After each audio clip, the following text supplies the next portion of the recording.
मेरे सभी EPS 95 pension भोगी साथियों का ईपीएस न्यूज के इस खास एपिसोड में हार्दिक स्वागत है। आज की सुबह एक नई उम्मीद और जोश के साथ शुरू हुई है, क्योंकि देश भर में पेंशनर्स का आंदोलन अब एक निर्णायक मोड़ पर खड़ा हो गया है। एनएसी के बैनर तले गूंजती आवाजें अब दिल्ली के गलियारों में हलचल पैदा कर रही हैं।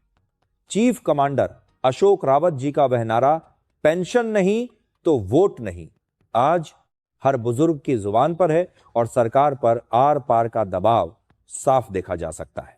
मुख्य अपडेट यह है कि जहां एक ओर पेंशनर 7,500 की न्यूनतम पेंशन के साथ महंगाई भत्ते और मेडिकल सुविधा की मांग पर अड़े हैं, वहीं श्रम मंत्रालय के भीतर अब एक सम्मानजनक अंतरिम राहता, इंटरिम रिलीफ देने की चर्चाएं भी तेज हो गई हैं। प्रशासनिक स्तर पर देखें तो ईपीएफओ अपनी 3 क्रांति के जरिए पूरे सिस्टम को पलटने की तैयारी में है।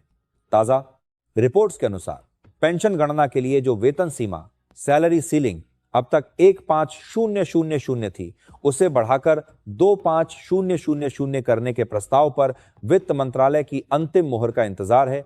अगर यह पारित होता है तो कर्मचारियों के पेंशन योगदान में 66% तक की ऐतिहासिक बढ़ोतरी होगी।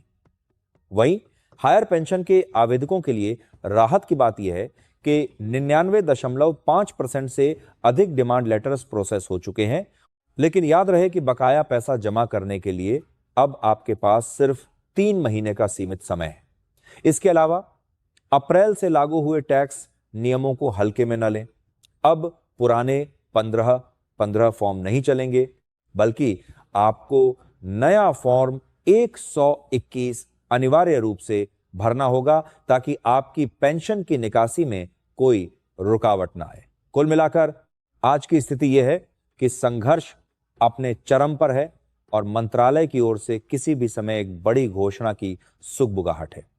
ईपीएस 95 से जुड़ी हर पल की और सबसे सटीक जानकारी के लिए हमारे साथ जुड़े रहें और इस वीडियो को अपने सभी पेंशन भोगी समूहों में साझा करके हमारी इस ताकत को और बढ़ाएं।